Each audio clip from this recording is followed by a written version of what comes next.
একটা ঘটনা শোনাই। নবীর একজন সাহাবী ছিলেন, তার নাম সাঈদ ইবনে আমির রাদিয়াল্লাহু আনহু। হযরত ওমরের জমানা, তিনি সারা পৃথিবীর অর্ধ পৃথিবীর খলিফা ছিলেন। দোলার তখ্তের উপরে বসে তিনি পৃথিবী পরিচালনা করতেন। আলিশান কোন প্রাসাদ তিনার ছিল না, বিরাট দামি গাড়ি বাড়িও তার ছিল না। এমন ভাবে তিনি বেতন নিতেন বাইতুল মাল থেকে, কোন রকম তার সংসার চলত। বর্ধিত টাকাও থাকতো না, যেই টাকা দিয়া হযরত ওমর রাদিয়াল্লাহু আনহু সন্তানের প্রয়োজনের ঈদের কাপড় কিনে দিবে, এমন টাকাও হযরত ওমরের জমা ছিল না। না না, আরো জোরে বলেন সুবহানাল্লাহ। এরকম নেতা দেশে আছে? জোরে কোন, আসতে বলেন না, ভয় পাওয়ার কিছু নাই, জোরে বলে।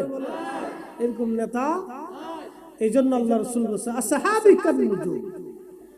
এই জন্য আল্লাহ রাসূল বলেছেন আল্লাহ আল্লাহ ফি আসহাবী, আল্লাহ আল্লাহ ফি আসহাবী।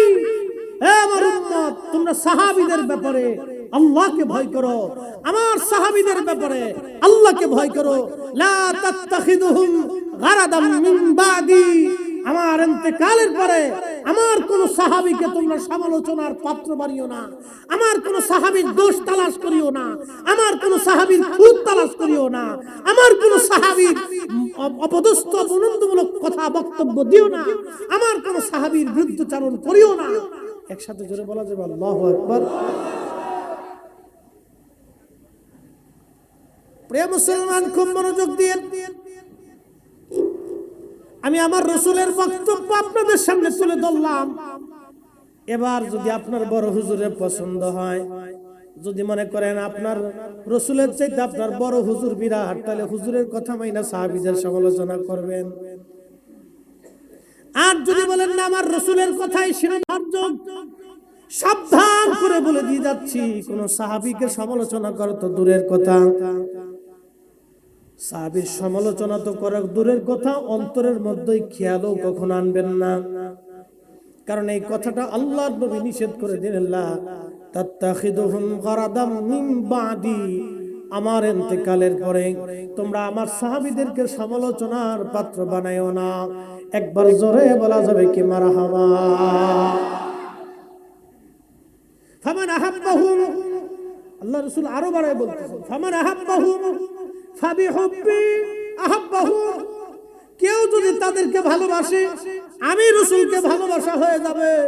ওমান আবগাদাহুম ফাবিবুগদি আবগাদাহুম, কেউ যদি তাদেরকে কষ্ট দাও, তাদের সাথে দুশমনি করো, আমি নবীকে কষ্ট দেওয়া হবে, আমি নবীর সাথে দুশমনি করা হবে।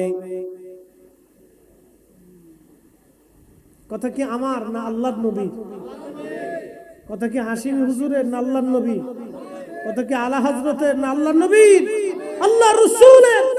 যার কদম মুবারকের জুতা, যার কদম মুবারকের জুতা যদি এক পাল্লায় দেন, যার কদম মুবারকের জুতা যদি জুতা মুবারক যদি এক পাল্লায় দেন, নবী রাসূল ব্যতীত সব মানব জাতিকে যদি আর এক পাল্লায় দেন, আমার রাসূল কারীমের জুতা মুবারকের ওজনের সমান হবে না।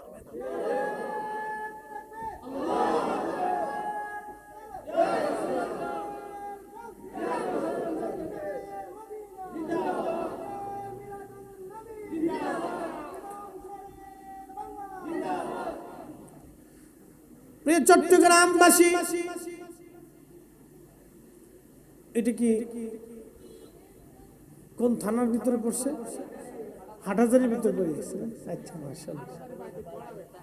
হাটার বাইজিদ থানার হাটহাজারী বর্ডার আর কি। আসি যাক, তাহলে অসুবিধা। চট্টগ্রাম কই শেষে বাইজিদের লোককে হুজুর আমরার নাম কইল না, আবার বাইজিদের কথা বললে হাটহাজারীর লোককে হুজুর আমরার কথা কইল না। তাহলে দুই থানার লোক যেহেতু আছে, তাহলে আমরা চট্টগ্রামবাসী খুব মনোযোগ দিবেন। আমি যে কথা বলছিলাম ইম্পর্টেন্ট। রাসূল কারীমের সাহাবী সাঈদ ইবনে আমির, তিনি হিমসের গভর্নর ছিলেন।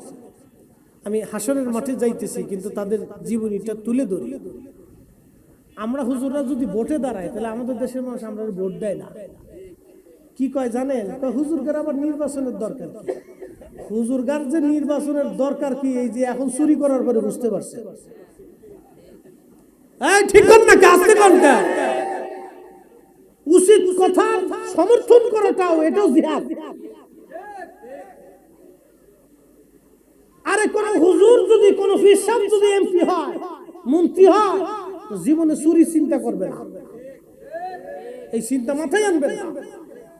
কারণ আপনার টাকা নিয়ে কিয়ামতের ময়দানে আমি আল্লাহর সামনে দাঁড়াইয়া জবাবদিহিতা করব, এত শখ আমার জুটছে না, এত শখ আমার জুটছে না। এদেশের 18 কোটি মানুষের টাকা নিয়ে কিয়ামতের ময়দানে মামলার আসামি হব, এত শখ আলেম ওলামাদের হয় নাই।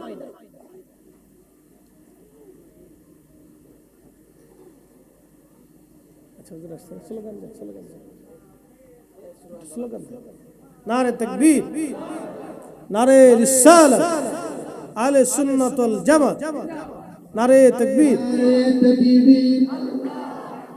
নারে রিসালাত, নারে গাউসিয়া, আহলে সুন্নাত ওয়াল জামাত, হযরত মাহফুজ হযরত হাশিম তাজনুল আলী। আমরা বসে ইনশাআল্লাহ একসাথে বলি মারহাবা। প্রিয় মুসলমান, আল্লাহর নবী সাহাবী হিমসের গভর্নর ছিলেন হযরত ওমর রাদিয়াল্লাহু আনহু। চিন্তা করলেন, আমি হিমস থেকে ঘুরে আসি, জনগণের হালত আমি একটু জেনে আসি। হিমসে যখন তিনি আসলেন, তখন তিনি মসজিদে উপস্থিত হলেন। আগের গভর্নর আমির উমরা যারা ছিলেন তারা নামাজ পড়াইতেন। মসজিদের জুমাতে খতিব ছিলেন। প্রত্যেক জুমাতে উনি জনগণের সুযোগ সুবিধা অসুবিধা দেখতেন, শুনতেন, এবং তিনি প্রত্যেক জুমাতে তার রাষ্ট্রের কার্যাবলীর হিসাব বুঝাই দিতেন। আমার বাংলাদেশের প্রত্যেকটা সেকশনে যত সময় পর্যন্ত জবাবদিহিতা না আসবে, সরকারি কর্মচারী কর্মকর্তা আমলা তাদের সম্পদের হিসাব প্রত্যেক বছরে পার্ট টু পার্ট বুঝাই না দেওয়ার যত সময় জবাব দিতে না আসবে, তত সময় পর্যন্ত এই চুরি আপনি থামাইতে পারবেন না।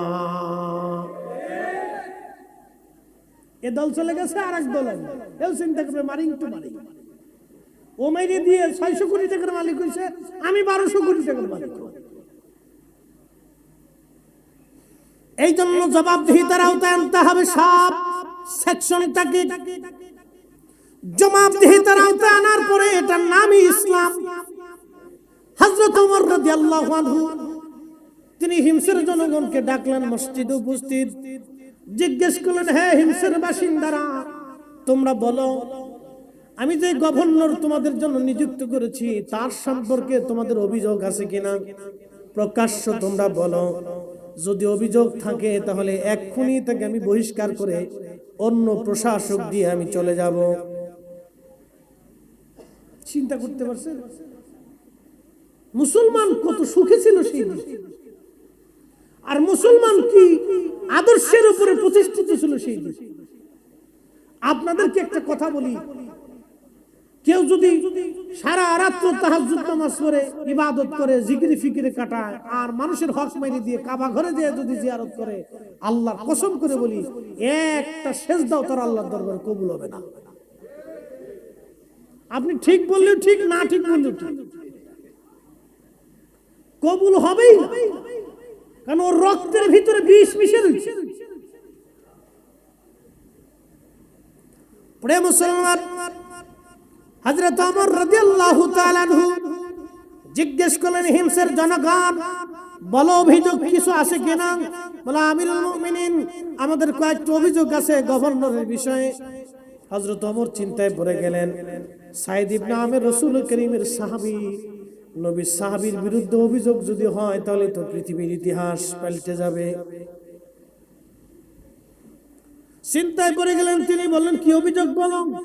প্রথম অভিযোগ হলো, আমাদের হযরতে সাইদ ইবনে আমের সকালবেলা কাজে আসেন, তিনি রাষ্ট্রের দায়িত্ব পালন করার জন্য উনি আসেন, কিন্তু ওনার আসাটা দেরি হয়ে যায়। উনি কেন দেরি করে আসেন তার জবাব আমরা চাই। হযরত ওমর বললেন, সাইদ ইবনে আমের, আপনি জবাব দিয়ে দেন, আপনি রাসূলুল্লাহ সাহাবী, আল্লাহর হাবিবের সাহাবী, আপনি সুন্দর জবাব আপনার কাছ থেকে আশা করি। সাইদ ইবনে আমের রাদিয়াল্লাহু আনহু বললেন, আমিরুল মুমিনিন, বিষয়টা গোপন রাখতে চাইছিলাম, কিন্তু প্রকাশ করতেই যেহেতু হবে, নতুবা জনগণ আমাকে সন্দেহ করবে। আমিরুল মুমিনিন শুনেন, আমি যদিও হিমসের গভর্নর, কিন্তু আপনি তো জানেন আমি বাইতুল মাল থেকে সামান্য বেতন নেই। গভর্নরের দায়িত্বের কোনো বেতন আমার নাই। আমি অত্যন্ত হীন দরিদ্রতম জীবন যাপন করি। আমার বাড়িতে কোনো কাজের লোক নাই। আমি নিজে সকালবেলা বাড়িঘর পরিষ্কার করি, আমি নিজে আটা গুলাইয়া রুটি বানাইয়া সেই রুটি খেয়ে কাজবাজ সেরে তারপরে আসি। এই জন্য আমার দেরি হয়ে যায়। আমি ইচ্ছা করে দেরি করি না, আমার কাজের জন্য দেরি হয়ে যায়। একবার জোরে বলা যাবে কি মারহাবা? কি বুঝলেন? বাংলাদেশে এরকম একজন নেতা পাইছি, এটার নাম মাওলানা ভাসানী সাহেব।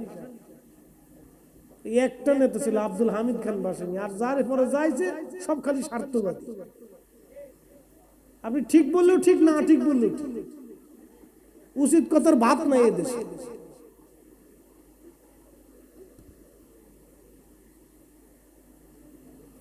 প্রিয় ভাইরা আমার, হযরত সাঈদ ইবনে আমির রাদিয়াল্লাহু আনহু, জনগণ বলতেছে আমিরুল মুমিনিন আরেকটা অভিযোগ আমাদের আছে। বলে কি অভিযোগ? অভিযোগ হলো আমরা দিনের ভাগে তাকে কাজে পাই, কিন্তু রাত্রিবেলা ডাকলে সে সাড়া দেয় না। রাতের বেলা ডাকলে সে সাড়া দেয় না, কারণ কি বুঝলাম না। লোকেরা বলল এর প্রশ্নের জবাব আমাদেরকে দিতে হবে। হযরত ওমর বললেন, সাঈদ ইবনে আমির জবাব আপনি দিয়ে দেন। সাঈদ ইবনে আমির বললেন, হুজুর আমি চাইছিলাম গোপন রাখার জন্য, কিন্তু গোপন আর রাখতে পারলাম না। আমি সারা রাত্র ভরে ভরে আল্লাহর ইবাদত করি, দিনের ভাগে মানুষের কাজ করি, আর সারা রাত্র আমি আমার মালিকের কাজ করি। একবার জোরে বলা যাবে কি সুবহানাল্লাহ? এরকম নেতা, এরকম প্রশাসক, গভর্নর, রাষ্ট্রপ্রধান একজন সারা দুনিয়া খুঁজে বের করে দেন ছিল। শাহ জালাল আলমী, শাহ পরাণ, শাহ মখদুম, খাজা বাবা আজমেরি, মুজাদ্দিদ আল ফিসানি, কুতুবউদ্দিন কাকি, নিজামউদ্দিন আউলিয়া, তারা রাজত্ব করেন নাই বটে, কিন্তু তারা মানুষের জন্য জীবন দিয়ে গেছেন। মানুষের জন্য, মানুষের মুক্তির জন্য সারা জীবন কষ্ট করে গেছেন। আরে শাহজালাল ইয়ামানি শুধু খানকার পীর ছিলেন না, উনি তলোয়ার ধরেছেন এই জমিনে হক আদায় করার জন্য। কথা বল ঠিক কিনা? আমরা ভোটে দাঁড়াইলে আপনারাই কবেন যে হুজুরকার ভোটের দরকার।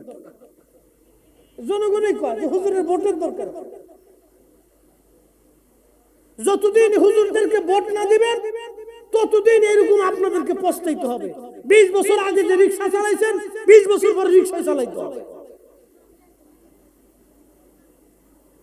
যতদিন হুজুরকে ভোট না দিবেন ততদিন পর্যন্ত আপনাকে ওই বৃষ্টি নামলে ওই আপনার কি বলে চিটাগাং শহরে মাজা পর্যন্ত পানি বেঁধেই থাকে। মুসলমান মন খারাপ করবেন না, আমাদের দরকার ভালো মানুষ। কি কথা বল না? আমাদের দরকার কি মানুষ? ভালো মানুষ। রাজনীতি হলো মানুষের জন্য। রাজনীতির অর্থ এটা না যে আমরা খুনাখুনি করব, গুড়াগুলি করব, মারামারি করব, কাটাকাটি করব, এটা না। রাজনীতির মূল থিমটা হলো মানুষের উপকারের জন্য, কিন্তু চেঞ্জ হয়ে গেছে বিভিন্ন কারণে। যাই হোক বন্ধুগণ, আমি মূল আলোচনায় ফিরে যাচ্ছি। লোকেরা বলল হুজুর আরো একটা অভিযোগ আমাদের আছে। বলে কি অভিযোগ? অভিযোগ হলো মাসে একটা দিন সে কোনো কাজে আসে না। ব্যাপারটা বুঝলাম না, সে ওই দিনটা কোথা থেকে ছুটি নিল, কার কাছ থেকে নিল? সাঈদ ইবনে আমির বলেন, আমিরুল মুমিনিন ক্ষমা করবেন, আমার একটা মাত্র জুব্বা, দ্বিতীয় আর কোনো জুব্বা আমার নাই। আল্লাহু আকবার। কয়টা জুব্বা? একটাই জুব্বা। তিনি গভর্নর, একটা প্রদেশের, হিমস প্রদেশের তিনি গভর্নর, তার একটাই জুব্বা, দ্বিতীয় আর কোনো জুব্বা তার নাই। আমানতের কি পরিপূর্ণ আমানতদারিতা হলে, রাসূল কারীমের আদর্শে আদর্শবান হলে সাহাবা এরকম ছিলেন। এইজন্য আল্লাহ রাসূল বলেন, লা তাত্তাখিদুহুম গারাদাম মিন বাদি, আমার পরে আমার কোন সাহাবী নিয়ে তোমরা সমালোচনা করবে না, তাদেরকে সমালোচনার পাত্র বানাবে না, তাদের দোষ ত্রুটি খুঁজে বেড়াবে না। যারা বেড়াবে সব পেটে শয়তানের দালাল। কথা বলেন ঠিক না? এগুলি সব ইমান চুরি করার জন্য।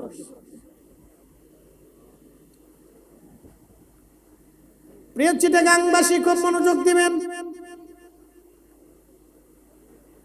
এখন একটু চিন্তা করেন তো, তারা আল্লাহর হাবিবের আদর্শটাকে কত পরিপূর্ণভাবে মেনে চলেছেন।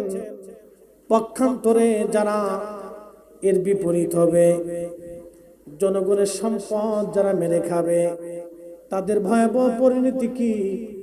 সামনের দিকে যাইতেছি, সুপারিশ কার জন্য হবে আর কার জন্য সুপারিশ হবে না সেটাও আজকে বলে দিয়ে যাব। আল্লাহ রাসূলের আরেকজন প্রসিদ্ধ আশিক ছিলেন, তার নাম ওমর ইবনে আব্দুল আজিজ রাদিয়াল্লাহু আনহু।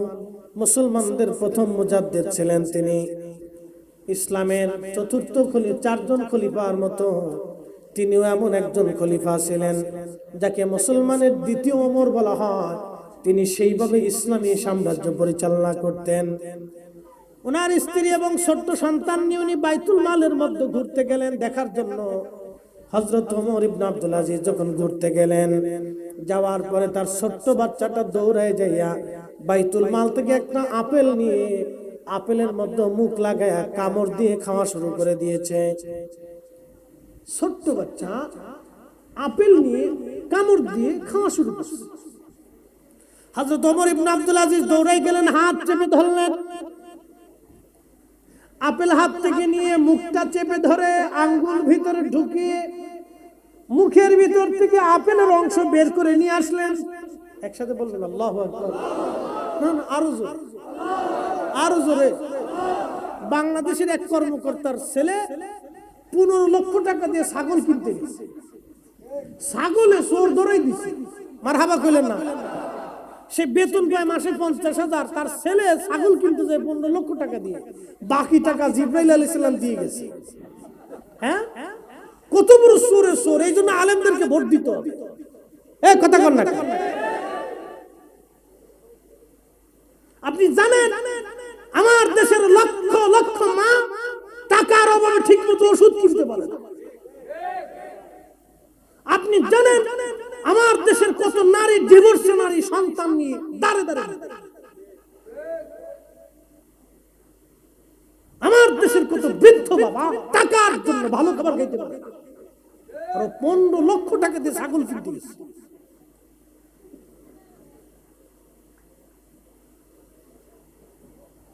কর্মকর্তার ছেলে 1 কোটি টাকার গাড়িতে চলে, টাকা মনে হয় সব ফেরেশতারা দিয়ে গেছে। প্রিয় মুসলমান, এগুলি অন্যায়, এগুলি জুলুম। মানুষের সাথে জুলুম, গরিবের সাথে জুলুম, অভাবীর সাথে জুলুম, দুস্থের সাথে জুলুম, এতিমের সাথে জুলুম, বৃদ্ধ লোকের সাথে জুলুম, বৃদ্ধার সাথে জুলুম। আল্লাহর কসম করে বলি, এই জুলুম যারা করবে কিয়ামতের ময়দানে আমার রাসূলের সুপারিশ তাদের নসিবে হবে না, হবে না, হবে না। আসতেছি, হাসরের মাঠে চলে যাচ্ছি। হযরতে ওমর ইবনে আব্দুল আজিজের স্ত্রীর নাম ছিল ফাতেমা রাহিমাহুল্লাহ। তিনি বললেন, স্বামী আমার, ছেলেটা একটা না বুঝে আপেল খেয়ে ফেললো, কামড় দিয়ে মুখে দিয়েছে, আপনি মুখ থেকে বের করে নিয়ে আসলেন, আপনি কষ্ট না দিলেও তো পারতেন। তখন হযরত ওমর ইবনে আব্দুল আজিজ জবাব দিলেন, বিবি রে, আজকে আমার ছেলেটা বাইতুল মালে জনগণের সম্পদ খেয়ে ফেলে দিয়ে যাচ্ছে।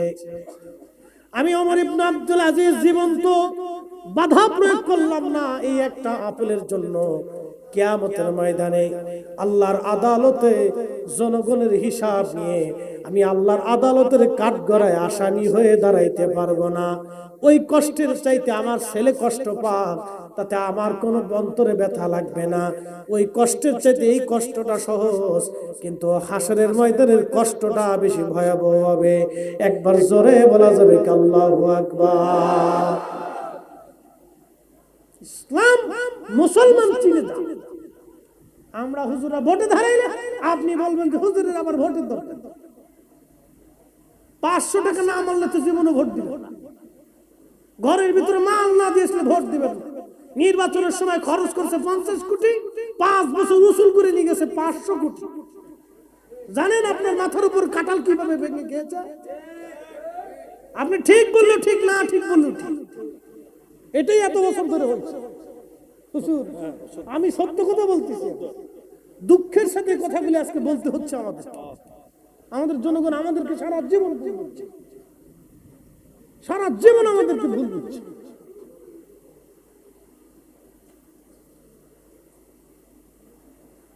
নির্বাচনে খরচ করছে 100 কোটি, সে টাকা চুরি করে নিয়ে গেছে 5000 কোটি।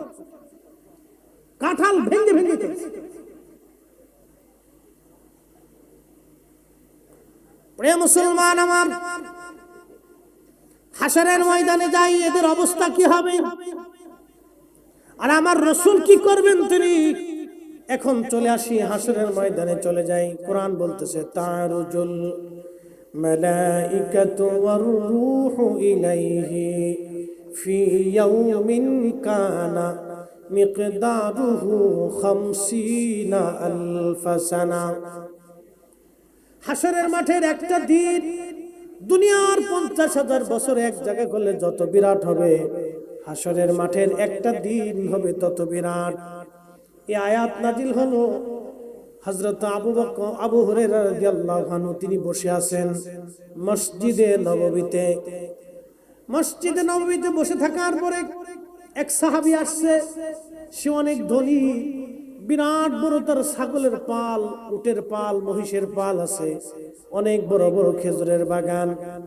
আগে যাদের খেজুরের বাগান এবং পশু বেশি ছিল, জমিন বেশি ছিল, তারা বেশি ধনী ছিল। তখন লোকেরা পরিচয় করলো আবু হুরায়রা এই লোকটা অনেক ধনী।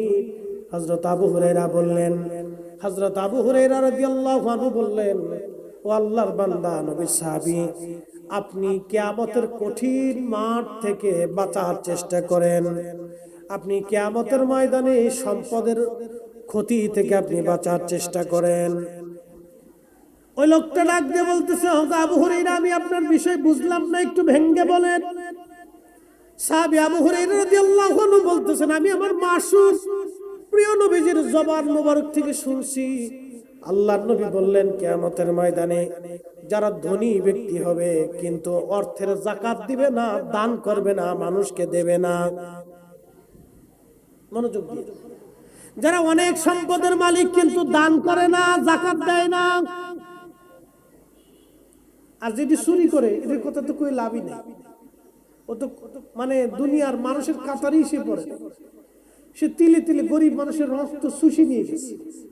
অ্যাটেনশন, মন খারাপ করবেন না, আমি আপনার বাঁচার জন্য বলতেছি। আল্লাহর কসম করে বলি, আপনার যে সন্তানের জন্য এগুলি করতেছেন, এই সন্তান আপনার কবরের পাশে দাঁড়াবে না।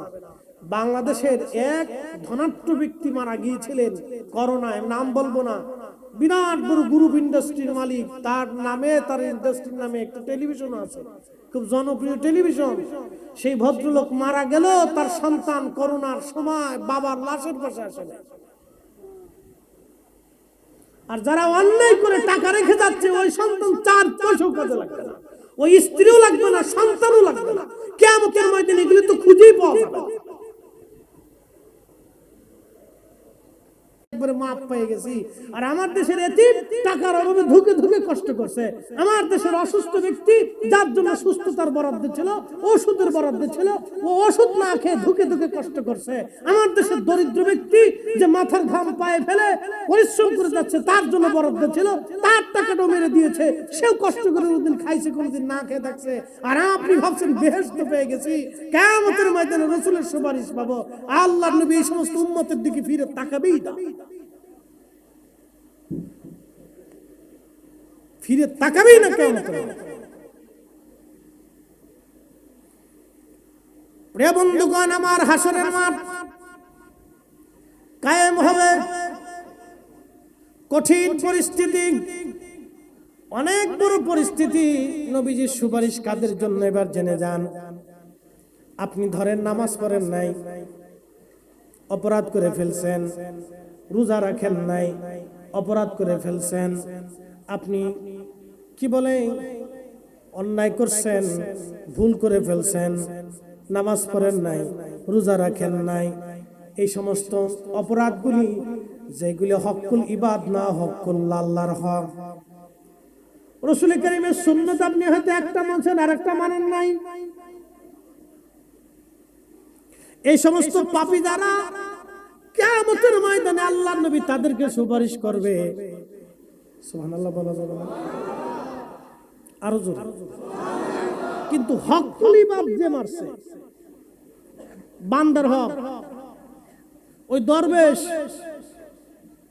চিনছেন তো আপনারা? দরবেশ, এই দরবেশে মারছে টাকা। বিরাট বড় বুজুর্গ, প্রত্যেক বছর হজে গেছে, আর প্রত্যেক রমজানে যাইয়া ও ইতিকাফ করতো কাবা শরীফে। কত বড় দরবেশ, বাপ রে বাপ। আমি সহিহ হাদিস মানি, আর মাঝে মধ্যে কোরআনেও কিছু সমস্যা আছে। কত বড় হারামজাদা, চিন্তা করেন, কোরআনেও কিছু সমস্যা আছে। দরবেশ আমি সহিহ হাদিস মানি। তো এখন বোঝা গেল যে কি সহিহ হাদিস এতদিন মানছে, বুঝতে পারছেন? তাহলে এরকম কত দরবেশ আমাদের দেশে আছে। প্রত্যেক বছরে রমজানে এসে ইতিকাফ করতে যায় কাবাতে, বুঝেন আপনি? এই দরবেশ, এই দরবেশে কাবা শরীফে যাইয়া, কাবা শরীফে যে এসে রমজানে ইতিকাফ করে। আর এই দরবেশের ছেলে 350 টাকা খরচ করে খাল তার ছেলের বিবাহ বার্ষিকী উদযাপন করতে যাইয়া। 350 কোটি টাকা খরচা করে। 350 টাকা খরচ করলে আমার দেশে হাজার হাজার গরিব মানুষের বাড়ি বানাই দেওয়া যায়। ঠিক বলেন না কেন? আমার দেশের হাজার হাজার চিকিৎসাহীন মা বাবা, বৃদ্ধ মানুষের চিকিৎসা করে তার মনে অন্তত শান্তি দেওয়া যায়। চোরের গোষ্ঠী করছে, তারপরে আপনারা আলেম ওলামা দেখে ভোট দিবেন না, ভালো মানুষ দেখে ভোট দিবেন না, যে পয়সা ছড়াইতে পারে খালি এর পিছু পিছু দৌড়াবে। আপনাদেরও কিয়ামতের ময়দানে জবাব দিতে হবে। এই চোরদেরকে যারা সমর্থন করছেন তাদেরকে জবাব দিতে হবে কিয়ামতের ময়দানে।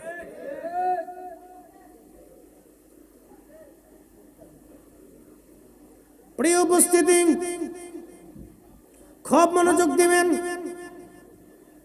আল্লাহর নবী কিয়ামতের ময়দানে আল্লাহ রাব্বুল আলামিন বিচার কার্য তখনও শুরু করেন নাই। হাসরের ময়দানের প্রাথমিক সময় আল্লাহর কাহারিয়াত এসে গেল। আল্লাহ বিরাট বড় শক্ত হয়ে গেলেন। আল্লাহ এখন বুক মেজাজি, আল্লাহ পাক রুদ্র হয়ে গেছেন, একেবারে রাগ। সৃষ্টির প্রতি আল্লাহ বিরাট বড় রাগ। হাই হাই, কাহারিয়াত এসে গেল। সৃষ্টির প্রতি আল্লাহ মায়ার নজরে তাকান না, বিরাট রাগ করে বসেন আল্লাহ। এরকম বহুদিন পার হয়ে গেল। সূর্য মাথার উপরে আধার, দুঃখিত 1 থেকে 2 কিলোমিটার। সূর্যের উত্তাপ বর্তমানে পৃথিবীতে যে সূর্য 200 কোটি ডিগ্রি সেলসিয়াস, সূর্যের ভিতরে বাবা ঘন্টায় 1 লক্ষ কিলোমিটার বেগে শুধু আগুনের ঝড় হতে থাকে। এই সূর্যটাকে জ্বালানোর জন্য আমার আল্লাহ ফেরেশতারা প্রত্যেক দিন হাজার হাজার বিলিয়ন ট্রিলিয়ন অগণিত কোটি টন গ্যাস নিক্ষেপ করেন সূর্যটাকে জ্বালানোর জন্য। আবার সূর্য যখন বেশি উত্তাপ হয়ে যায়, ফেরেশতারা আবার বরফ নিক্ষেপ করেন এই সূর্যটাকে ঠান্ডা বানানোর জন্য। এই জন্য আপনারা দেখবেন শীতের সময় আল্লাহ গরম কমায় দেয়, গরমের সময় আল্লাহ গরম বাড়ায় দেয়।